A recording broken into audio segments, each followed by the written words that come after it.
Hi, all you wonderful Authors Love Readers listeners. Before we get into this week's show, I wanted to talk a little bit about why I am asking for Patreon donations. Let me tell you, it's really hard for me to ask. As my friends would tell you, I'm not good at asking for help at all. The reason that I set up the Patreon for the Authors Love Readers podcast, it is not for me as an individual author. It's strictly for the podcast. I would love for the podcast to become self-supporting because I've been supporting it to this point. The expenses include having the podcasts edited, because you'll be surprised to know we talk longer than you actually listen. And I have a monthly fee for hosting the files because these are big files. And what I would love is to have people donate, a couple dollars a month would be terrific. $2 a month would be 50 cents an episode. It would be a sign of support and it would help defray some of these costs. So that would be the way I could keep the podcast going on. And I hope you'll consider that. Thank you. Hi, welcome to this week's Authors Love Readers podcast, where we delve into the stories behind the stories. We're asking authors questions, some of them fun, some of them serious. And from their answers, you're going to learn things you never knew about the people who write the stories you love. My name is Patricia McLinn. I'm your host and designated question asker. Now, let's start the show. Hi, this is Patricia McLinn. Welcome to today's episode of Authors Love Readers. I'm usually your host, interviewing an individual author, but this episode we're going to do things a little differently. I have a lot of fun talking with my fellow authors in doing these interviews, and as you know, we sometimes get a little bit off topic. That's an understatement. We also like to talk a lot longer than the finished product that you all hear. So some of that is cut out by Dylan, my wonderful editor, and it's interesting. Everything we say is interesting, of course. So we've been saving those clips for a compilation episode of bonus audio. So let's get started. Now, when I say we get off topic, we can really get off topic, but we've saved some of the best moments for you. So have a listen to these. I don't follow recipes. Even when you bake? No, yeah. A new recipe I will. But like chocolate chip cookies. I'll sort of eyeball it. Yeah. And I used to make cookies and take them to work, and it worked a lot with guys who were working in the sports department. Yeah. And so my first rule was double the chocolate. Yeah. And then you work from there. Yeah. You'd have just enough batter to hold the chocolate together. Okay, we've gotten totally off here. As I knew we would. Going back to Spider-Man, I have to tell you, at one time I was a blue light special at a Kmart. Well, that's pretty cool. I probably was too, but my memory isn't good enough to remember. Because Kmart was the only store in town. Yeah. And those blue light specials were a big deal. Yeah. So what do you... And do you find, like I find, particularly with a book like Pride and Prejudice, even though I've read it, 100 times, I can't put that book down because I'm convinced that this one time they won't get together at the end. And I tend to reread books for the journey, so I could, a book I really, really like, I could reread and not read the ending. Yes. Because the ending isn't as important to me as the getting to the ending. Yeah, I so get that. Yeah. Yeah. Okay, we went off. As one does. First question, and we went off.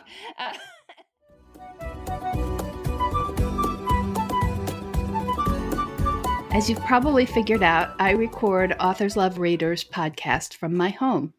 And there can be some unexpected noises that occur in the background.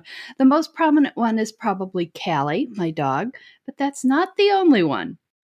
First of all, I should tell people I'm having a thunderstorm where I am, and it's actually dying down now. But if you hear any strange noises, obviously we can't do much about nature, so we're just going ahead here. Well, and I have an 8-year-old playing dominoes in the hallway outside my room that I'm hiding in. So if you hear anything like that, well, they've been told to stay away. But the listeners have heard a dog bark here and there too. So the fun of writing from home. Yeah, but I've promised listeners that this all stemmed from somebody a reader saying how much she was impressed and loved talking with authors at this event, and she wished she could do it more often. And I'm thinking, I talk to authors all the time. So and so that's how the podcast was born. So figure you're getting a real feel, the listeners, of what it's like. Oops, sorry, dog. I was getting poked. So it's certainly a direction. I'm going to hold on here for half a second. Okay. The reason I was getting poked by one dog is I forgot I still have the door closed on the other dog. So I'm going to let her out of the laundry room. Okay, I got the message, Callie. Okay, good girl, Ever. Come on. Free dogs.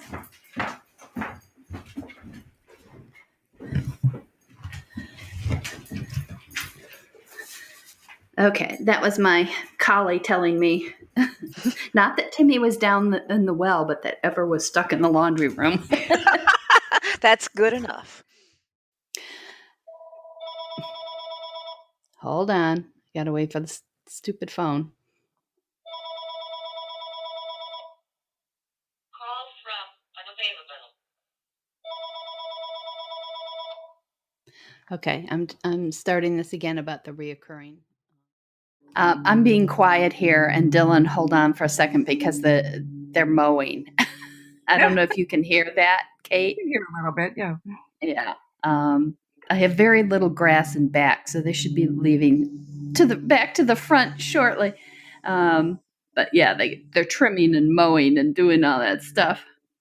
I could hear them coming, and I thought, oh, keep talking, Kate, keep talking.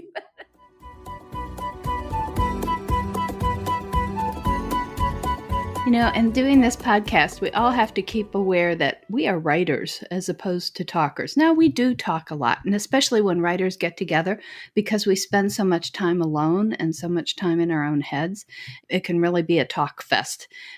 Still, we get tongue-tied and say things we didn't really mean to say. And that's when the phrase comes, Dylan, can you edit that out, please?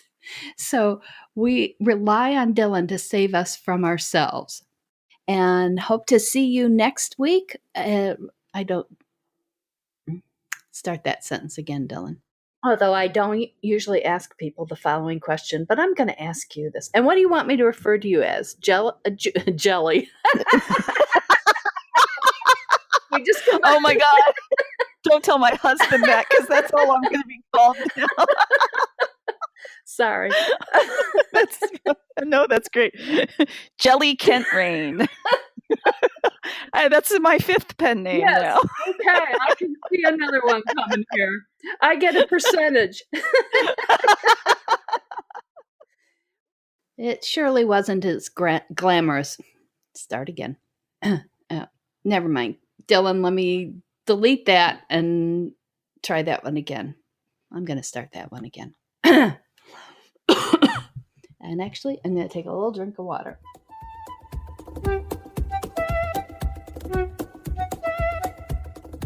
Not a whole lot of cursing goes on in the show, but sometimes words do slip out. Here are some of the best parts that didn't make it to the show. Now, warning, if you don't like cursing, you might want to skip past this point because you are about to hear some curse words. Callie McClymer says, I once read, this is totally off track, but I once read this fascinating article about that there were 3 areas of swearing. There was the religious, there was the sexual, and there's the scatological. I believe it. And that people tend to focus on one more than the other. And then the article didn't say this, but I was thinking probably the one that offends me the most is the sexual, because a lot of that is aimed at another person. It's something new, kind or of others, somebody else. Yeah, I know what you're saying. yeah, it's more confrontational with another person, where especially the scatological tends to be at the fates. I'm being very circumspect here. And really, throughout history, we have always spoken to our gods. So it's not the most unlikely thing to do is to call on the gods when you're most upset. Yeah. I think I like that. I may use that excuse. Of course, I was also the kid in CCD. I was the kids who went to public school but were being raised Catholic, went to the Catholic version of Sunday school. And I was told that I was going to go to hell because I'd read The Count of Monte Cristo, which was by an atheist. And I was, I don't know, 3rd grade, 4th grade, something like that. Well, and it was a lay teacher. What? You read The Count of Monte Cristo in 3rd grade? Yeah. I was reading the Brothers Karamazov in 2nd grade because my sister brought it home from college. I had a really hard time with the names. Why did they name these people these weird names? But I picked it up and was reading. There's a book there. Oh, that's interesting. Yeah. Yes. So anyhow, this lay teacher tells me I'm going to go to hell because it was written by an atheist. And I thought about it a little bit, and I said, well, if I'm going to hell, I'm breaking all the rules. Because if it's a done deal. Now, wait a minute. What the heck? What about going to, people who don't know about Catholics, every week we're supposed to go to confession, and then we confess our sins, and then we get our penance, and then we're all back to not going to hell. So how did you miss that part? Well, I don't know that the lay teacher brought it up because I just figured it was a free ride to break all the rules. And so she got the priest. And the priest got my mother, and they double teamed me. Wait a minute! You said this out loud? No. Oh, you said it out loud. Oh yeah. Oh yeah. I said it to the lay teacher. I said, "Hey, you're sending me to hell for something I've already done, reading this book. Why should I obey any future rules?" And the priest and my mother said that wasn't quite the way it worked. So and Did you believe that? Well, and the priest said I had to be understanding of this older lay teacher who came from a different era. And well, that was very understanding. Said, but she said. You really wanted to believe her, right? Because then you wouldn't have to follow the rules. You just wanted an excuse not to follow the rules. No more rules. I was free and clear. Darn those parents. I know. They just, they ruin everything. So, yes. Boy, we got way off there. But we're talking about childhood. So, did you have when you go to Catholic school? You get or are raised in a certain.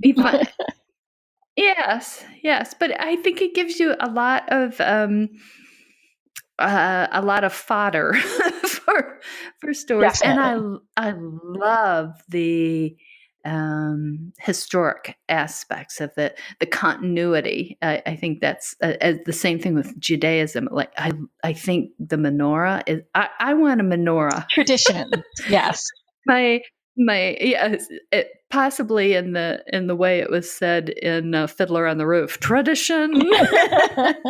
I love that. Yeah. So I may add a menorah to my Christmas tree traditions, just because I think they're wonderful. I do really like the 8 days. Yes, that is. Yeah, that is a nice tradition. So, barring the Brothers Karamazov or the Count of Monte Cristo, and my friend Rachel Grant contributes. I'll tell you the other thing. As long as we're talking about cursing, the thing that really bothers me is it's the lack of gender equality in cursing, and in that, if a woman is called something nasty, it's the word that rhymes with witch. Mm-hmm. It's her being nasty. If the guy is called something, it's often a bastard, Mm-hmm. which is, again, it's his yeah, mother. Exactly. Yeah. Wait a minute.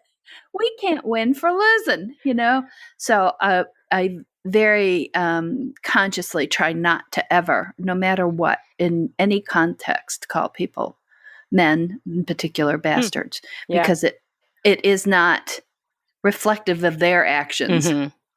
And so we're gonna have a white paper on cursing.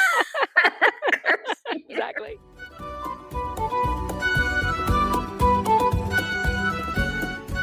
A number of topics reoccur frequently on Authors Love Readers. For some reason, technology is one of those. It always comes up. Goodness, you'd think we actually relied on the thing to help us get our books out. So here's what Kelly McClymer has to say. And this is something for the listeners. I was thinking, Kelly is my friend that I would talk with about, I am convinced that quantum computing and artificial intelligence or machine learning are going to combine to make wonderful search engines for readers to find really books that hit the emotion that they wanted. And one theory now is that machine learning will make translating possible, or by and more economical. But I could see that happening a lot more with nonfiction than fiction, or maybe some kinds of fiction. Well, once you have the artificial intelligence, so you'd have to have AI that could understand the idioms and understand how you twisted the idioms. It is possible. It's sophisticated. I mean, we're not there yet. And then they'd have to be able to do it the same in the other language. So they would have to understand humor in both languages. And they'd have to the understand AI. the specific way that you were playing on that humor. But I would think a machine is more likely to be able to do that well eventually, an AI, than human beings, because, well, I don't know. I have a friend. I went to high school with someone who spoke English and German. Her mother was from Germany, from early on, and then added 3 or 4 more languages. I can't remember, but I know she had Spanish and French when we were in high school, and then she added in Italian and Russian. She spent her career in Boston translating for the foreign terminal. People who were like, I've lost this, or I don't know how to get here, or who had questions. So she practiced it all the time. And she actually, I think, would be one person that I would trust to get idioms in different languages. But she's the only one I can think of. I know I wouldn't be able to. Oh, goodness, no. I realized I was in, I took Spanish for quite a while, and I was in Spain at the end of 2017. And what I realized is that I had retained a lot of nouns, but verbs, not so much. So I was trying to do a lot of communicating with nouns, and thought, yeah, this is really limiting. Well, I've just spent some time with a 2-year-old, and that's pretty much the way we learn language. She's really good at have that. At least she's got have. Well, yes, her mother is working on may I have that. It will sort of in order. Her hand is out. Have that. She cut to the core of the issue. Exactly. And Donna Kauffman, someone I've known from the time I started in writing, has this to say about technology. I often think I will go back, but other books get in the way. So they just have to wait their turn. Oh yeah. There's always, you're too busy. It's like the Savannah series. I have had that in my head for so long, but I'm so deeply entrenched in the Blue Hollow Falls series that's set in the Blue Ridge Mountains, and it's going well. I love it. Everybody's loving it. I'm thrilled that they're loving it because I want to stay here forever. And and I'm so excited about it. But I can't wait to get to those stories too. So if I could just clone myself, and she can go over there and write the Savannah series, and you can go over here and write all those characters that you never got to finish, and then I can sit here and just stay in the mountains and write what I want to write. That'd be wonderful. But Donna, then both of your yous, you and the clone, would have different things they wanted to do. So it would be multiple. Yeah, right. I know, right? Exactly. It just never. But that's, someone said, how do you, I've written a lot of books because it's been decades, and books happen. And so someone said, well, so what happens? Did you ever have a hard time, thinking something up? And I just laughed maniacally, like, no, I'd have to live to 110 now just to tell all the ones I already know. So no, that's the exact opposite. It's this wonderful world filled with all kinds of things that you can still talk about. And that's the thing too, because I already have all these ideas in my head that I'm dying to tell, but then new things pop up. New people walk in and pick up photos and do stuff. And I'm like, oh, what about that? Like, it's like the list of what I want to write about gets exponentially longer than as fast as I can write them. Here's Eve Gaddy. Because there's always strange things on the internet. You can, look at a news story and then down at the bottom they have more. And you need to know about this celebrity and, what celebrities have bad plastic surgery. Oh, I will not click on those. I will not. Well, first of all, I think they're bad. Gratuitously mean, and plus I tend to think they're scam sites, so I will not do it. I try not to, but I'm weak. What can I say? Like, do I really care about that? Well, no, but Well, and I'm one of those peculiar people that I figure the way I show my appreciation for whatever talent or benefit celebrities bring to the world is by my giving them privacy. So I don't follow celebrities or their private lives. It's just, if something's there and it looks interesting, I'll flip through it sometimes. But I usually don't last long because it annoys me that it takes so long, Well, I'll tell you the other thing I will do if any of those, most of them just don't appeal and don't pull. But if any of them, especially there'll be historical ones sometimes that will tweak at me, I go to a different tab and type in the gist of the question. And then when it pulls up, you can see if those are in fact bad sites, phishing sites, or, because they have reputations and you can tell they're not good. And sometimes you can go back and you can see on the Google search results, you can see the original legitimate story that they have riffed off of and ripped off.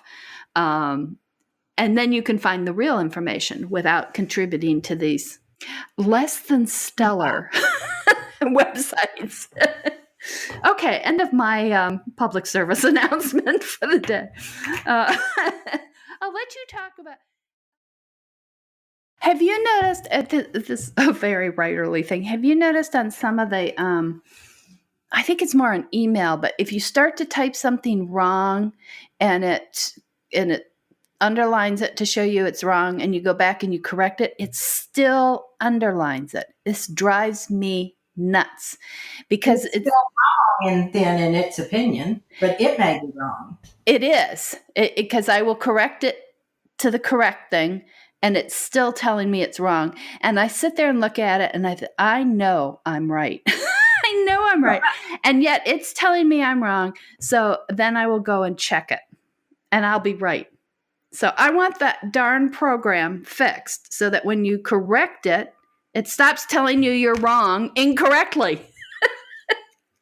I don't know that I've noticed that.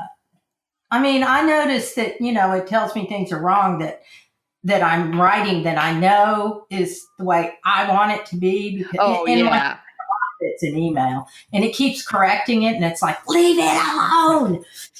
Oh, in text that drives me nuts. The autocorrect. Oh, yeah. Okay.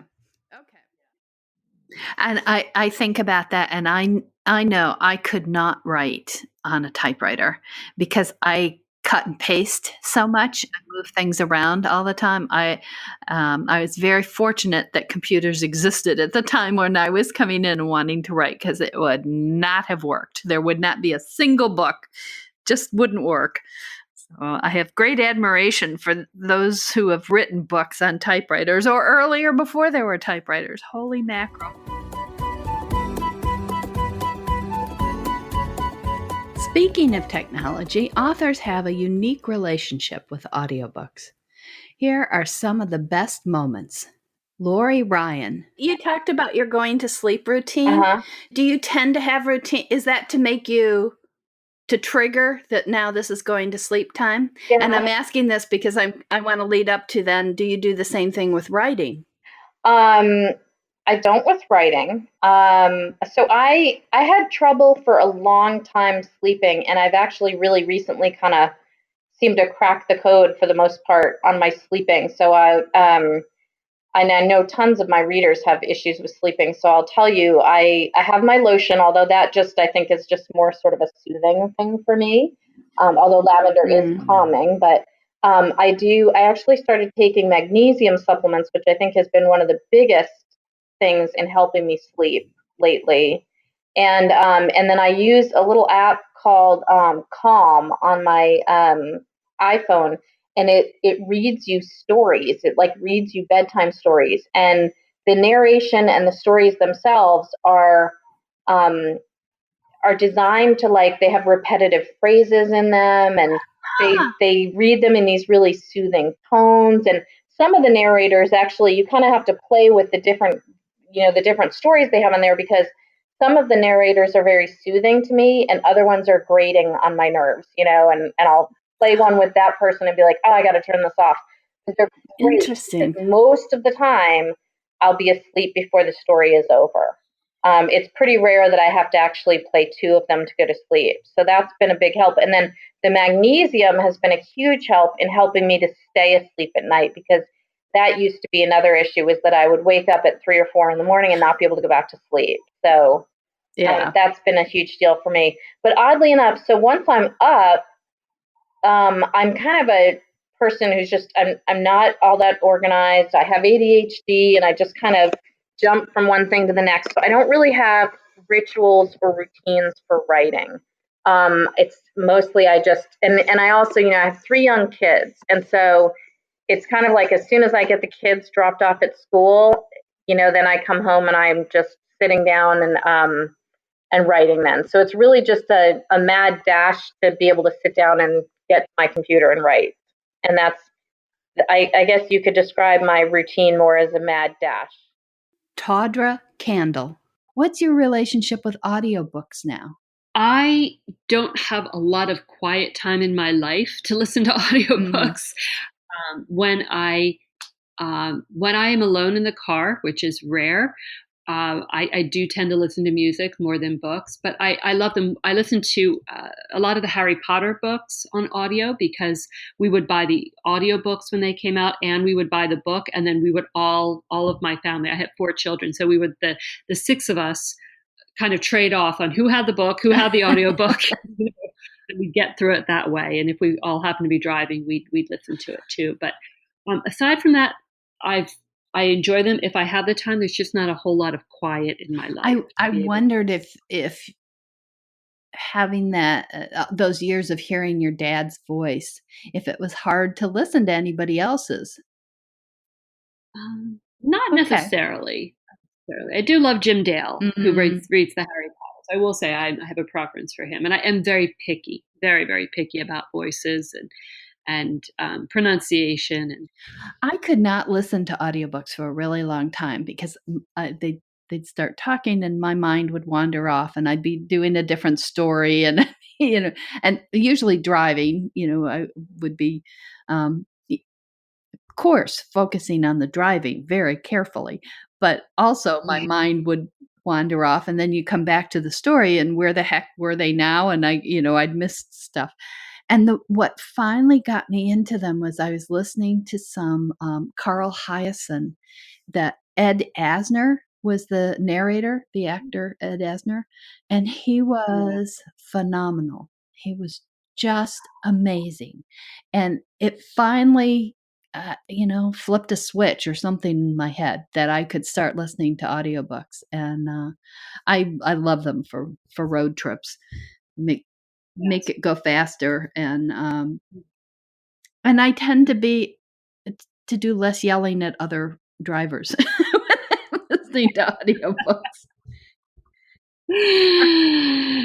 It's true. As I said, I'm just rarely in the car by myself. My kids are older. They're between 17 and 29, but we still are usually traveling together, or in some combination thereof. So, but I don't have anything against them, and I have a feeling that I'll probably listen to more. I do a lot of my reading very, very late at night before I fall asleep. And Donna Kauffman. So the covers for the audiobooks are totally different, which would indicate to me that they are expecting that it's a totally different audience too. That because otherwise it would be confusing if people were used to the print covers and then looked at the audio, which makes sense. But I do know a lot of people who also consume both in print and audio. Right. In the past, my books were with Audible, and these are with Tantor, they've just done a stunning job. I can't say enough wonderful things about both of them. Actually, I've had great experiences across the board, but it was just something I didn't anticipate. But they're beautiful. Mm-hmm. And so far, I haven't had anybody be confused. I mean, I think it's just set it apart as a separate thing. It's like the large print versions of these books are also completely different. And what's really funny is that in the book that's out now, the hero happens to have long hair. It's actually a big part of his character, and the heroine does not. And so, but on the cover, it's the other way around. So I'm like, well, you see, I think they kind of got that backwards. But all right, okay. Oops.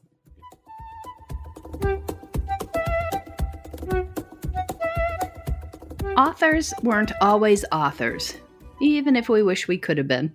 And some of us have had very surprising jobs, including me. My very first job was working as a page in the Helen M. Plum Memorial Library in Lombard, Illinois. So I'm a big fan of libraries. And if you have a limited budget, I highly recommend that. Julia Kent, what's a surprising job you've held? Oh, I have held so many jobs, so many. I was a haunted house monster when I was 15. I lied about my age. And that was fun. I lied about my age. We made $15 a night for about 6 hours of work, and we got paid cash at the end of the night. And I loved it. It was great and lasted like 6 weeks. That was one of my jobs. Another job I had that was at one point I was much more fluent in Spanish than I am now. And I was in grad school, and the earliest machine translators were not earliest, but like they were working on commercializing these translation programs. Like now we have Google Translate, and you just, you're trying to read something in German and you pop it in. But my job was to help the computer when it got stuck on a word and to put the definition of a word. You were a computer helper. I love that. Basically. Yeah. That would have been 1992, I think. So those are the two of the, more interesting. I mean, I was a mystery shopper for 13 years too, for fun and to make extra money. And I had some weird things there, but most of those ended up in my series. But you didn't take the job with the thought of writing about it. It was a legit job. And okay. Nope. Back then it was just, wait a minute, I make like $10 and a free sandwich and coffee to write up a report. That's kind of cool. You got paid to shop. Okay. So I just did that. Yeah. You'd have to pay me a lot more than that to shop. I'm like, okay, I know exactly what I want. Give it to me now. I had. Oh no. When you mystery shop, you have to buy exactly what they tell you to buy. No. I had a jacket that I used to say it was the perfect jacket because my sister-in-law bought it for me. It was silk. It was washable. It had pockets. And she bought it, had it delivered to my front door. All I had to do was open the door. That was to me the perfect shopping experience. I am willing to open the door. So that's the extent of my shopping.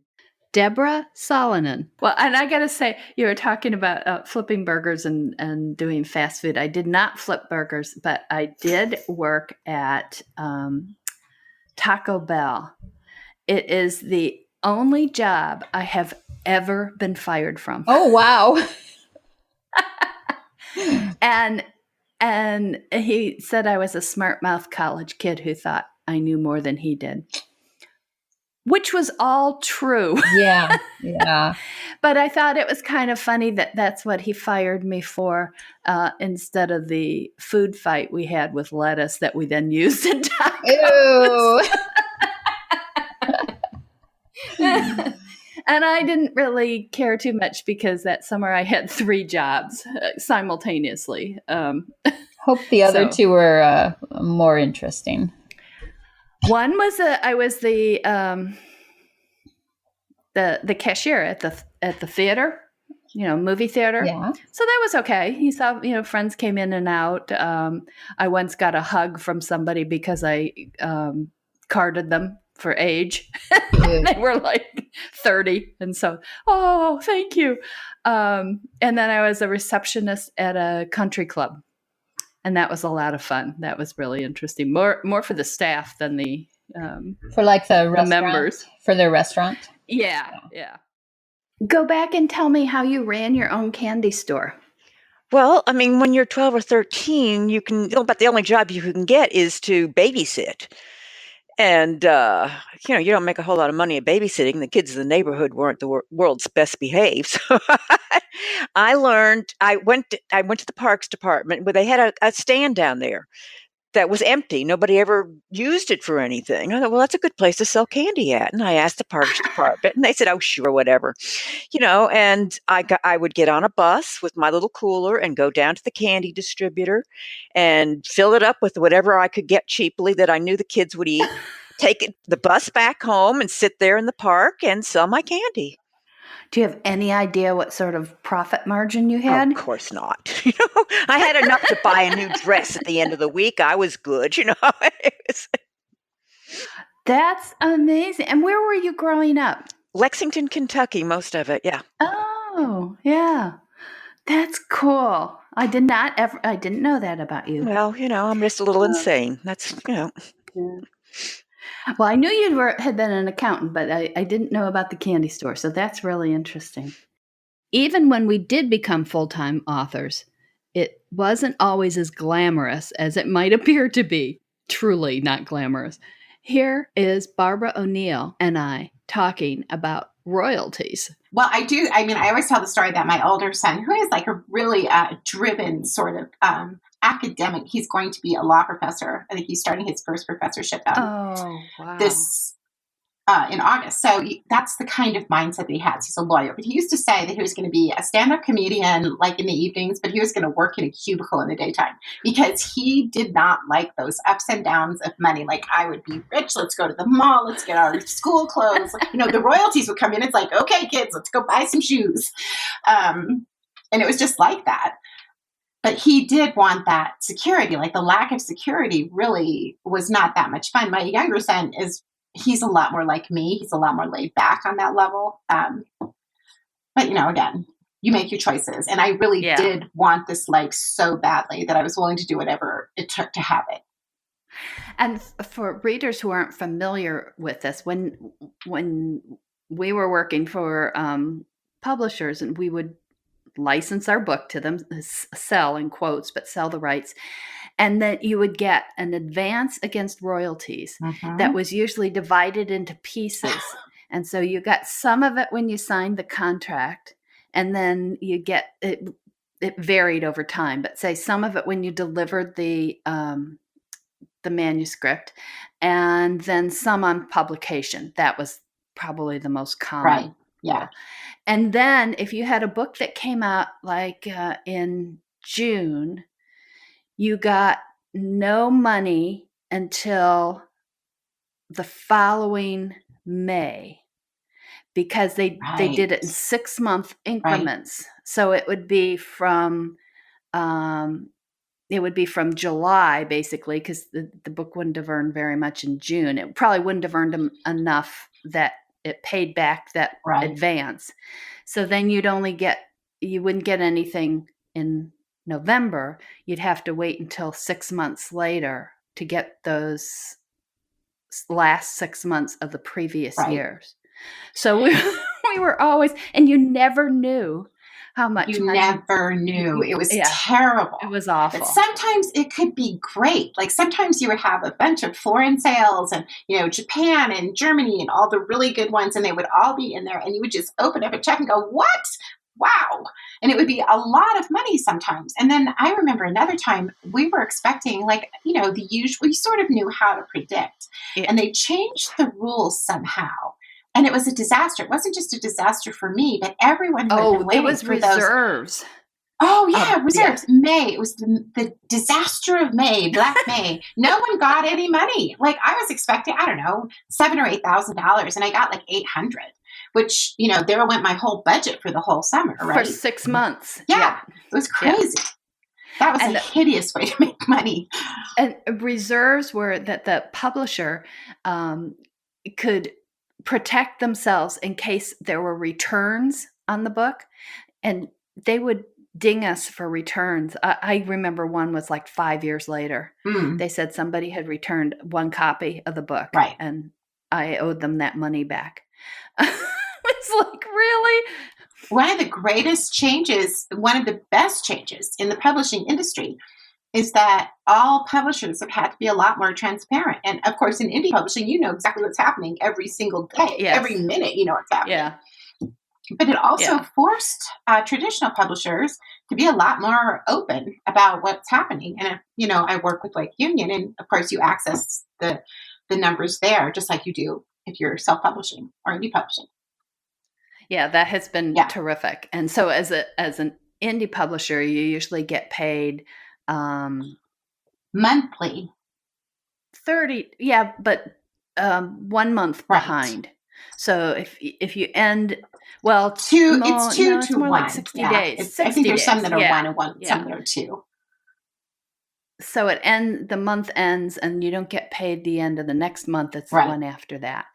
But it's still, every month there's money coming in, that was for me one of the most unbelievable joys of indie publishing. I'm like, I can't believe this. I got money today, and I'm going to get money like next month again. Yes. It does allow you to do things like maybe I can afford to buy a nicer car. And you know how much is going to come in because you see the results, you see the accumulation. And so in 2 months how much you're going to get instead of these every 6 months. I can remember opening the envelope and going, will it be more than this? If it's more than this, I can do that. If it's this, I can, dear. Mm-hmm. Yes. We always took, my boys and I would always take $100, no matter how much the royalties were. We would take $100. I'll go to the local Pueblo mall, and we would buy like some clothing and some special thing that we really wanted. Like you could actually buy clothing for, $10 or $20 at the time. So you couldn't really do that very easily with $100 now, but at the time you could, and it was always like this big ritual. And I know that they both remember that as something that was really fun.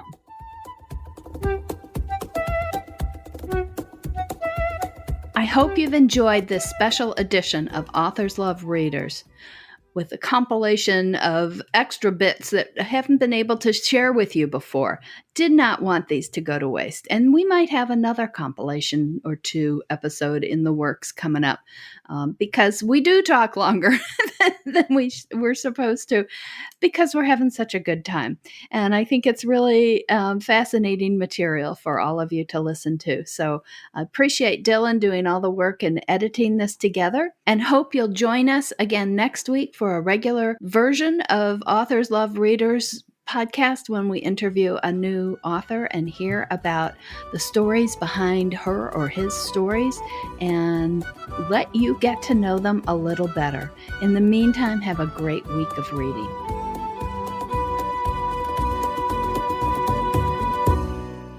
That's the show for this week.